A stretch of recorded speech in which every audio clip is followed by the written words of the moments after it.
আমরা আছি, আমাদের জায়গায় আছি। আমরা যে কোনো কোঅপারেশনের জন্য রেডি, এবং সরকার কিভাবে নেবে এটা সরকারের ব্যাপার। আসসালামু আলাইকুম।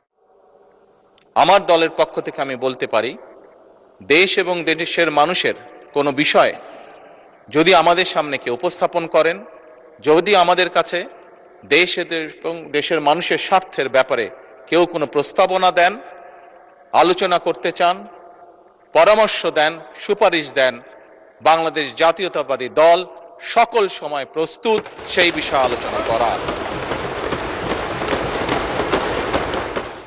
আসলে এই সিচুয়েশনে কিছু মানুষ যে কষ্ট পেয়েছেন এই ব্যাপারে তো কোনো সন্দেহ নাই। সম্মানিত মন্ত্রী তিনি বলেছেন যে কিছু মানুষ হয়তোবা খারাপ মতলবে এখানে এসেছিল, আবার কিছু মানুষের জন্য কষ্ট পেয়েছে। তো দীর্ঘদিন সময় তো কষ্ট পেয়েছে, আমরা কি তাদের প্রতি একটু দুঃখ প্রকাশ করে কথা বলতে পারি যে আমরা সরি, আমাদের যে কষ্ট হয়েছে। এই সংসদ এখন থেকে বা সরকার এখন থেকে চেষ্টা করবে এই কষ্ট যাতে না হয়।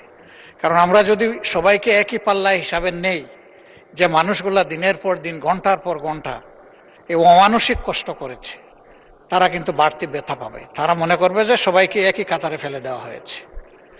আর ইনোসেন্ট মানুষগুলাই বেশি, মতলববাজ খুবই কম যারা মানুষকে কষ্ট দিয়েছে। আমি আবারও বলবো, মতলববাজ যেই হোক তাকে যেন ছেড়ে দেওয়া না হয়, আর নিরীহ মানুষকে যেন আর কষ্ট দেওয়া না হয়। জি, মাইক্রোফোনটা অন করেন প্লিজ। আমরা যে প্রস্তাব দিয়েছি, আমরা আছি, আমাদের জায়গায় আছি। আমরা যে কোনো কোঅপারেশনের জন্য রেডি, এবং সরকার কিভাবে নেবে এটা সরকারের ব্যাপার। আসসালামু আলাইকুম। ধন্যবাদ। আলোচনা অংশগ্রহণ করবেন হাউস অব দ্য লিডার মাননীয় প্রধানমন্ত্রী। ধন্যবাদ।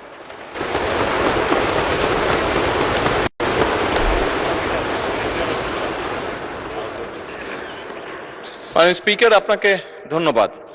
বিসমিল্লাহির রহমানির রহিম।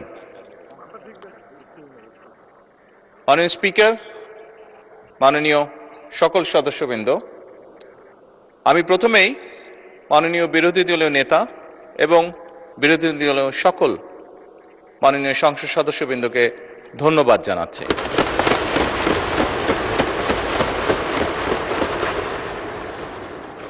আজকে যে বিষয়টি নিয়ে আমরা এতক্ষণ এখানে আলোচনা করলাম, অবশ্যই যে বিষয়টি একটি গুরুত্বপূর্ণ বিষয় সকলের জন্য, যে বিষয়টি বিরোধী দলীয় নেতা উপস্থাপন করেছেন এখানে।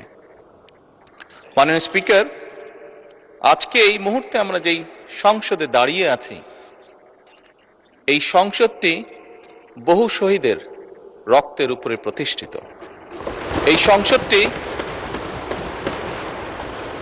সংসদটি বাংলাদেশের মানুষের আগামী দিনের ভবিষ্যৎ, সুন্দর একটি ভবিষ্যৎ কিভাবে প্রতিষ্ঠিত হবে, বাংলাদেশের মানুষের সেই আশা আকাঙ্ক্ষার উপরে প্রতিষ্ঠিত। মাননীয় স্পিকার,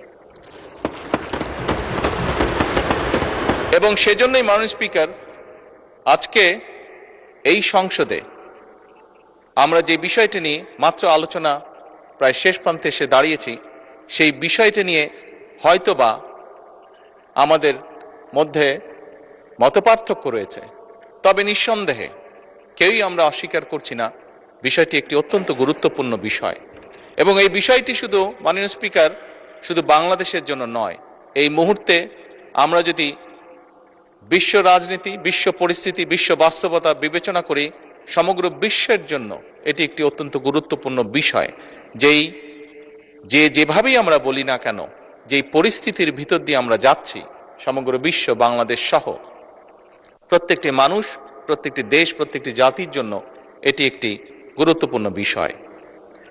সবচেয়ে ভালো যেই বিষয়টি আজকের আলোচনার, সেটি হচ্ছে, আমি মনে করি একজন রাজনৈতিক কর্মী হিসাবে আমি মনে করি যে আজকের এই সংসদের প্রত্যেকটি সংসদ সদস্য, আজকে এই সংসদে প্রত্যেকটি রাজনৈতিক দল, আমরা মনে হয় একটি জায়গায় উপনীত হয়েছি যে আমাদের আর যা কিছু ব্যাপারে মতপার্থক্য থাকুক না কেন, দেশ এবং দেশের মানুষের স্বার্থ রক্ষার ব্যাপারে আমাদের কোনো মতপার্থক্য নেই।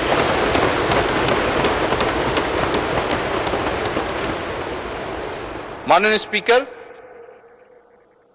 সকল সময় আমার দলের পক্ষ থেকে আমি বলতে পারি, দেশ এবং দেশের মানুষের কোনো বিষয় যদি আমাদের সামনে কেউ উপস্থাপন করেন, যদি আমাদের কাছে দেশ এবং দেশের মানুষের স্বার্থের ব্যাপারে কেউ কোনো প্রস্তাবনা দেন, আলোচনা করতে চান, পরামর্শ দেন, সুপারিশ দেন, বাংলাদেশ জাতীয়তাবাদী দল সকল সময় প্রস্তুত সেই বিষয়ে আলোচনা করার।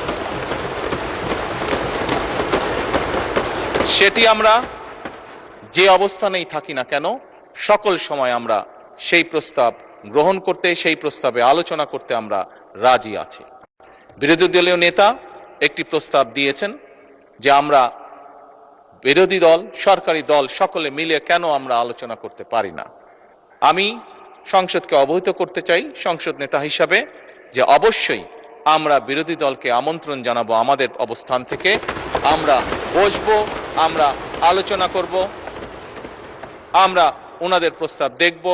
যদি ওনাদের প্রস্তাবে বাস্তবতার নিরিখে যদি কোনো কিছু থাকে যেটি বাস্তবায়ন করা সম্ভব, অবশ্যই আমরা তা করব। কেন করব না আমরা? কারণ আমরা যে অবস্থানেই, যে এই ফ্লোরে যেদিকেই বসি না কেন, বাংলাদেশের মানুষ আমাদেরকে এখানে পাঠিয়েছে তাদের স্বার্থ দেখার জন্য।